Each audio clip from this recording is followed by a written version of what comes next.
নমস্কাৰ স্বাগতম জনাইছো আজি মোৰ অন্য এটি ৰেচিপি লৈ আজি মই যেটো ৰেচিপি আপোনালোকৰ ওচৰত শেয়াৰ কৰিব লৈছো সেই ৰেচিপিটো বিশেষকৈ গৰ্ভৱতী মহিলাসকলৰ কাৰণে বা ঘৰত পঢ়া ল'ৰা ছোৱালী থাকিলে তাৰ কাৰণে বহুতেই ভাল এই লাৰুটো বনাই যদি থৈ দিয়ে আৰু খাদ্য তালিকাত যদি এই লাৰু এটা এটাকৈ ৰাখে তেন্তে স্মৃতি শক্তি বৃদ্ধি পায় লগতে বহুত উপকৃত হ'ব পাৰিব।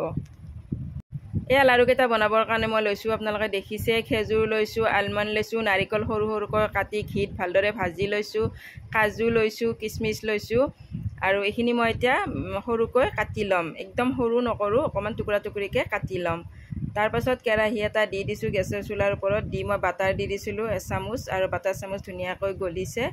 এতিয়া মই তাত গোটেইখিনি বস্তু ধুনীয়াকৈ ভাজি ল'ম। তাৰে আগতে অকণমান বাটাৰখিনি মই লৰাই দিছোঁ।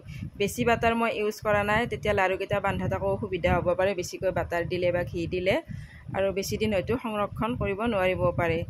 আৰু দেখিছে এতিয়া গোটেইখিনি বস্তু মই সৰু সৰুকৈ কটা হোৱাৰ পাছত কেৰাহীখনত দি দিছোঁ। এতিয়া মই সুন্দৰকৈ ভাজি ল'ম। ইয়াতে আপোনালোকে ইচ্ছা কৰিলে আৰু কিবা কিবি ড্ৰাই ফ্ৰুটছ ইউজ কৰিব পাৰে, ইয়াত এড কৰিব পাৰে আৰু এইখিনি মই একদম ধুনীয়াকৈ ৰঙচুৱা নোহোৱালৈকে ভাজি ল'ম। আপোনালোকে যদি মোৰ ৰেচিপিবোৰ চাই ভাল পায় তেন্তে এটা লাইক কৰিব, কমেণ্ট কৰিব আৰু চেনেলটো ছাবস্ক্ৰাইব কৰি দিব। আৰু মোৰ ৰেচিপিবোৰ সঁচাকৈ খুব ইউনিক আৰু কম খৰচতে ভাল ভাল ৰেচিপি মই আনো। নাৰিকলখিনি যিহেতু মই আগতে ভাজি লৈছিলোঁ সেইকাৰণে আৰু নতুনকৈ বেছিকৈ নাভাজোঁ। এতিয়া মোৰ ভজা হৈ গ'ল, গেছটো অফ কৰিয়ে দিছোঁ। তাৰপাছত খেজুৰখিনি দিলোঁ মই। খেজুৰখিনি অকণমান পাছত দিছোঁ, গেছটো অফ কৰি দিয়াৰ পাছত দিছোঁ। খেজুৰখিনি দি অকণমান লৰাই দিছোঁ। তাৰপাছত দি দিম মই 2 চামুচ গুড়। এয়া দেখিছে 2 চামুচ মই গুড় দি দিছোঁ।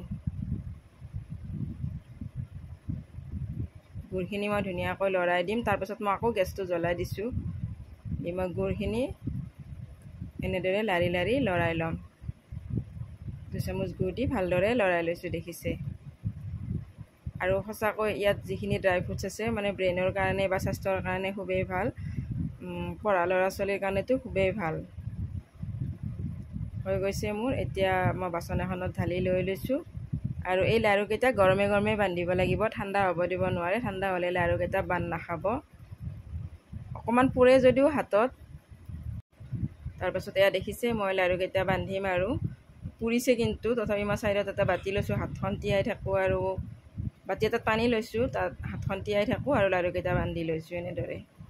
আৰু বিশেষকৈ পৰীক্ষাৰ 2 মাহ 3 মাহ আগৰ পৰা যদি এনেকৈ এটা এটা লাৰু ল'ৰা ছোৱালীক খোৱা হয় ভাল। লগতে গৰ্ভৱতী মহিলাও এই লাৰুটো খাব পাৰে আৰু কাহ চৰ্দি এইবোৰ নহয়, ইমিউনিটিটো ঠিকে থাকে।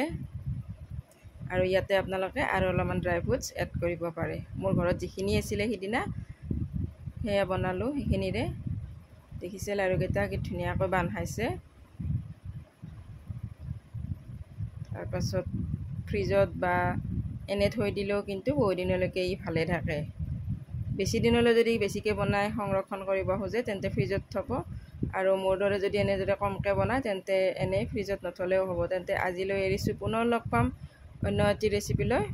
ভালে থাকিব।